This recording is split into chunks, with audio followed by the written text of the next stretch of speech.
Bueno, como tú sabes, en el año 2007 la propuesta Yasuní, ITT, fue lanzada a nivel internacional y se convirtió en una política de Estado.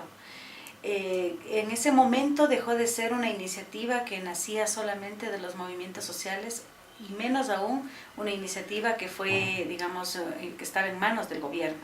Se convirtió en una política de Estado y eso significa que la decisión que se tiene que tomar alrededor del tema tiene que ser una decisión que la tomen todos los ecuatorianos. Además, el petróleo pertenece a todos los ciudadanos ecuatorianos, por lo tanto, cualquier decisión que se tome al respecto también debería ser tomada en cuenta a través de una consulta popular.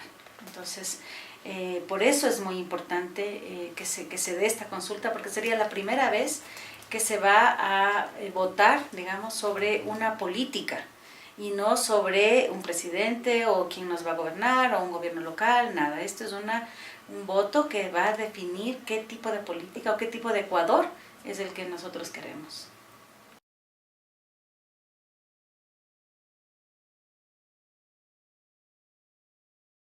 Claro, por supuesto, estamos en eso. Claro. Es difícil, o sea, yo no digo que no sea una cosa fácil, es una cosa difícil. De hecho, yo creo que como nunca estamos de largo, más que cualquier partido político, inclusive en la adhesión que pueda tener a través de una firma, ¿no? Todavía tenemos hasta el 12 de abril para completar las 600.000 firmas. Y estamos ahí, estamos aprovechando todos los espacios y ojalá, digamos, logremos tener las 600.000 válidas cuando tenemos que presentar.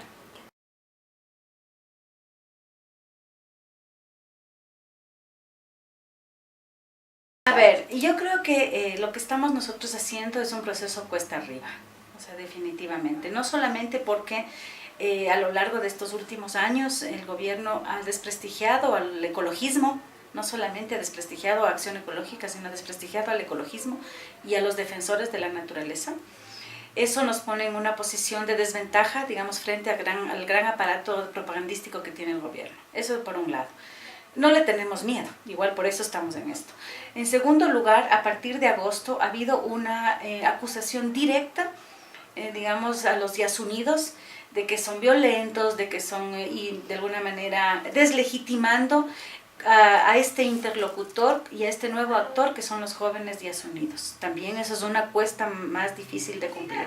Además tenemos el problema de que efectivamente muchas instancias estatales están, digamos, de alguna manera siguiendo, digamos, el mandato que pueda venir desde instancias del gobierno.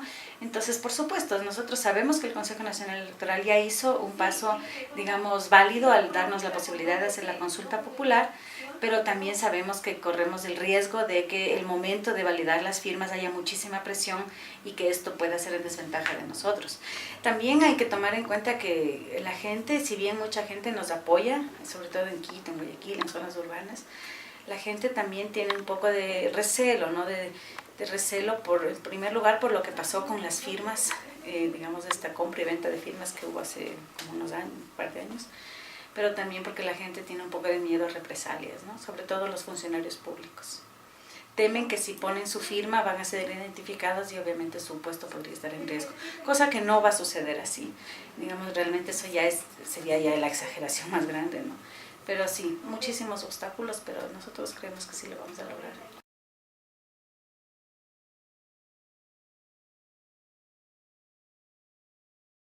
Bueno, bastante vigilancia por parte de la ciudadanía es muy importante. Yo creo que en ese momento nosotros tenemos, bueno, en primer lugar nosotros todos los formularios los estamos digitalizando. O sea, nosotros tenemos también un respaldo de todos los formularios, digamos, para saber exactamente, digamos, no es que vamos nosotros a usar esa información, pero sí la tenemos como respaldo el momento en que el Consejo Nacional Electoral empiece a cuestionar la validez de tales o cuales firmas. O sea, nosotros de todas maneras tenemos un respaldo que nos va a permitir cuestionar ya el momento de que empiece el conteo de las firmas, ¿no? También habría que, obviamente, tener una vigilancia permanente como observadores, ¿no? De que efectivamente el proceso sea legítimo.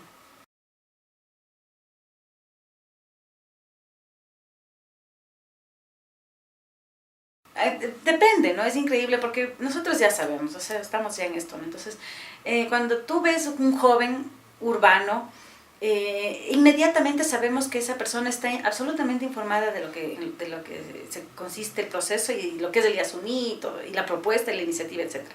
O sea, prácticamente no tienes que hacer nada. O sea, simplemente decirle firme con azul, no se salga de la línea, o sea, la gente ya sabe. Es distinto cuando estás, por ejemplo, en zonas más urbano-marginales, o también cuando son personas más mayores, o cuando de todas maneras hay personas que, yo diría sobre los 35 años, que son personas que a veces te interpelan, o sea, ese momento, ¿no? Te interpelan, ¿y por qué? ¿Y a favor de quién? ¿En contra de quién? O sea, así un poco de Pero bueno, ese es el trabajo. Nosotros asumimos que el proceso de recolección de firmas es un proceso de pedagogía también. Es una pedagogía desde el punto de vista ambiental, o sea, para hablar de la importancia de la defensa del medio ambiente. Es un proceso pedagógico porque nos permite hablar también sobre el tema petrolero y los impactos.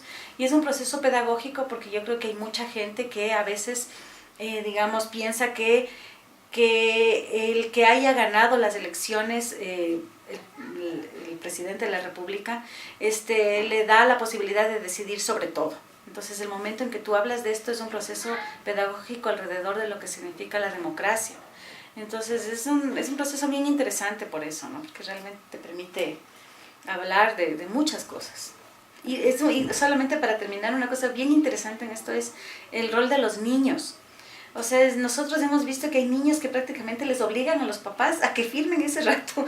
Entonces, son niños que, digamos, niños desde de escuela, o niños de entre 12 y 16 años, que prácticamente han tenido toda su niñez desde el año 2007 con el tema del Yasuní presente en sus escuelas, en los medios de comunicación, a través de los juegos, lo lúdico, todo. Entonces, para ellos el Yasuní es muy importante. Y cuando ven que su papá o su mamá, sobre todo los papás, no quieren firmar, entonces, claro, el niño le cuestiona y dice, no, es que tienes que firmar.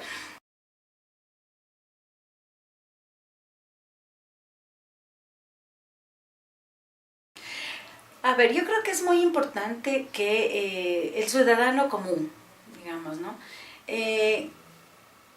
Entienda que el tema ambiental es un tema, quizás el tema más importante este momento, en términos de futuro y en términos de realidad política. Y que hablar del tema ambiental, en general de los temas ambientales, es no solamente que es, digamos, que está permitido y que así debería ser, sino que es una obligación. O sea, yo creo que es una obligación que los ciudadanos se planteen los temas ambientales, desde el tema de la recolección de basura hasta el tema de dejar el petróleo en el subsuelo en un área protegida en el Ecuador. O sea, creo que todos los ciudadanos tienen que mantener el tema ambiental dentro de sus agendas individuales, familiares, colectivas, en el trabajo, etcétera. Eso es muy importante. Y yo creo que, digamos, sin poco falta de modestia, creo que en gran parte ha sido gracias al trabajo de Acción Ecológica que el tema ambiental en el Ecuador es un tema importante. Entonces, yo creo que eso por un lado es importante. En segundo lugar, yo creo que también es importante entender que el tema ambiental va más allá de lo que a uno le toca directamente. O sea, claro que el tema, cuando tú haces una encuesta, ¿cuál es el problema ambiental más grave para usted? Casi toda la gente te dice la basura. O sea, y es obvio, porque es lo que, digamos, te tiran la basura encima. O sea, ya, eso es muy importante. Pero la gente tiene que entender que el tema ambiental está directamente relacionado con un modelo de desarrollo. Tiene que entender que el tema ambiental va desde lo local, lo nacional, a lo internacional. O sea, ya no estamos simplemente decidiendo un tema de basura de plástico en la puerta de tu casa. Eso tiene que ver con problemas ambientales como el cambio climático, como la civilización petrolera, como la contaminación de la Amazonía. O sea, que el problema ambiental es un tema, digamos, integral, ¿no? Y yo creo que sí, eso, digamos, o sea, el ciudadano común mantener un debate sobre el tema ambiental holísticamente. Y creo que es muy importante que la ciudadanía entienda que el defender la naturaleza es un derecho y que la naturaleza tiene el derecho de ser defendida. Entonces yo creo que eso es el segundo punto que cualquier ecuatoriano, digamos ciudadano, tiene que tomar en cuenta. Que hay que defender la naturaleza, que es un derecho, de uno defenderla, y también es una obligación porque la naturaleza es un sujeto con derechos, ¿no? Y tiene que ser defendida y la Constitución lo reconoce.